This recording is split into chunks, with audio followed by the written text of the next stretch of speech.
The question is that this bill be now read a second time. Leave the call to the member for Solomon. Thank you very much, Mr Deputy Speaker. I rise also to join the member for Longman and others to speak on the Omnibus Repeal Day Autumn 2015 Bill of 2015. So on this side of politics, we are all about small government.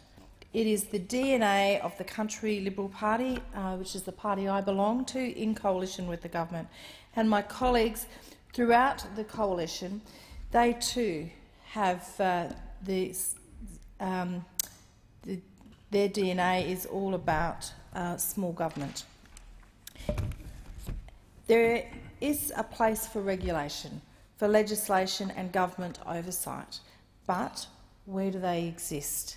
It needs to be part of the deliberate and careful, considered mechanism to improve the business environment and improve the quality of life for individuals. You see, we often look at this the wrong way. We should not have a system where businesses and individuals strive to satisfy the needs of the bureaucracy. The system should be designed so that the bureaucracy and the legislation satisfy the needs of all Australians. And so that is what we are endeavouring to do on this side of the House. Every line on our law books should serve as a policy outcome. Every line, every paragraph and every subclause should be weighed up against one simple question. And that question is this the most efficient way to achieve what we are trying to achieve? If anyone can identify regulation, part of the regulation or a system where the answer to that question is no, then someone either in this place, through a legislative mechanism, or in the bureaucracy, needs to go back to the drawing board and start with the end in mind. What is the outcome that we are looking for here? What is the best way to achieve that outcome with the smallest burden of compliance? So, Mr Deputy Speaker, the hundreds of thousands of pages of legislation that we currently have on the books that are not shaped through this framework. Since the Parliament first convened some 114 years ago, governments of all flavours have passed tens of thousands of bills. On top of that, the state and territory counterparts have been going through the same process.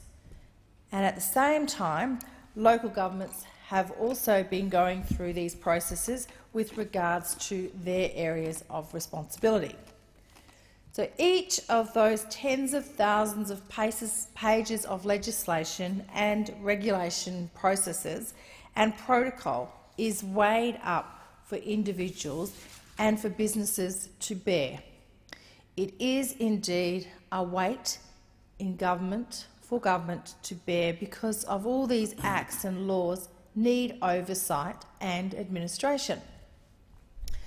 So until this government was elected, no one had ever gone through this tangle of red tape, tens of thousands of pages, and weighed costs against benefits. No one had done it.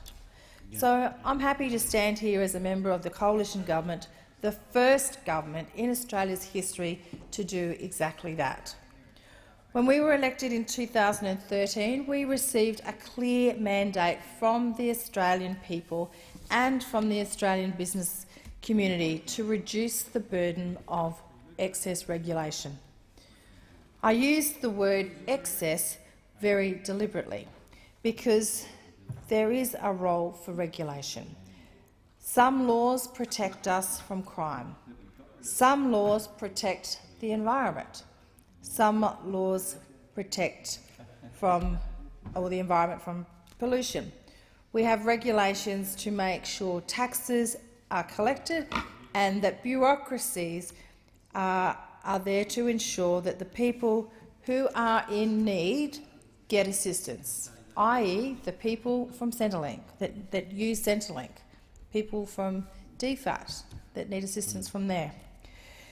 So, Mr Deputy Speaker, if the law is redundant, or if a law is inefficient, or if there is a better way for that outcome to be achieved, then the regulation needs to go. Looking over the explanatory memorandum of the legislation, what we are considering here today is not hard to find fantastic examples of redundancy.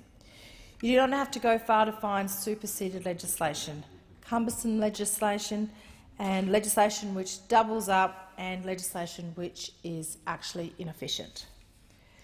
So, at a quick glance of the full page of abbreviations that one needs to understand that this document is a pretty strong indication that something has gone wrong along the way. Consider, if you will, Mr Deputy Speaker, the industry of beef production. In the Northern Territory, cattle production is the cornerstone of our economy, and if I may point out, Mr Deputy Speaker, it is a cornerstone that was without warning cast aside by the Labor government in 2011, but perhaps that story is for another time.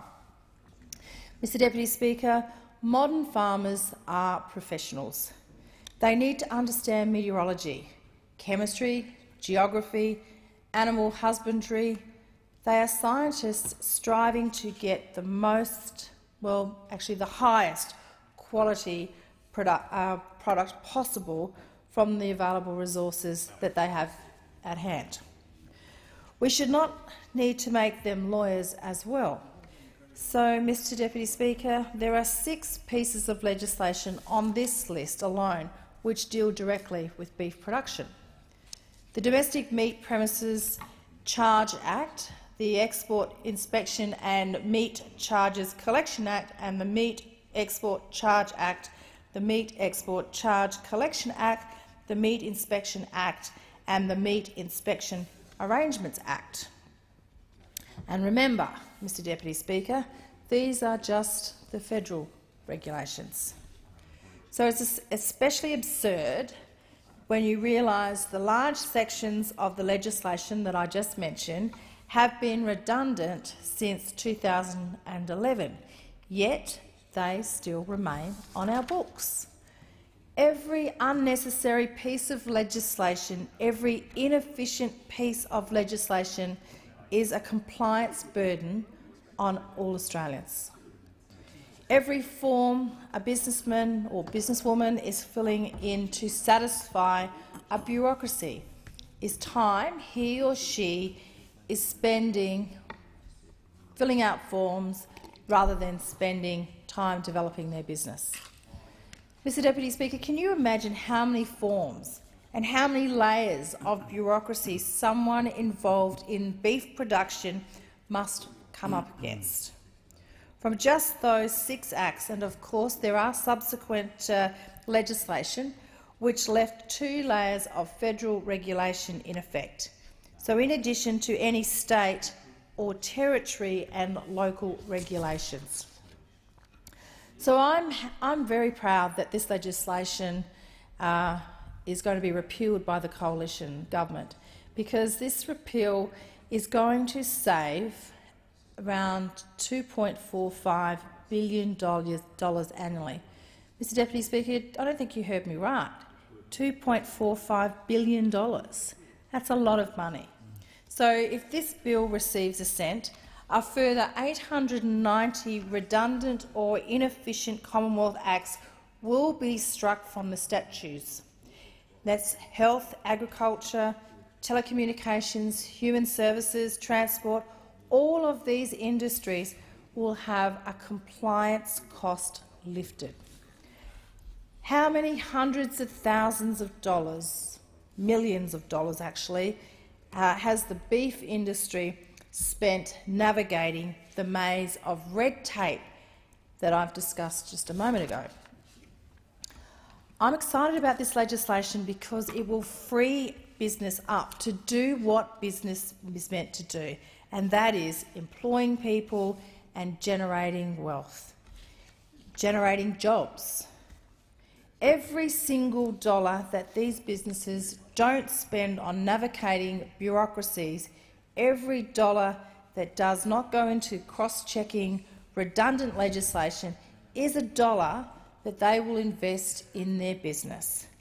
Money that they can use to buy new equipment, money they can use to employ new staff. Every hour a business operator does not have to spend deciphering lists of legislation acronyms, every hour not filling in the forms needed to satisfy the bureaucracies which have been set up to oversee these laws is an hour saved.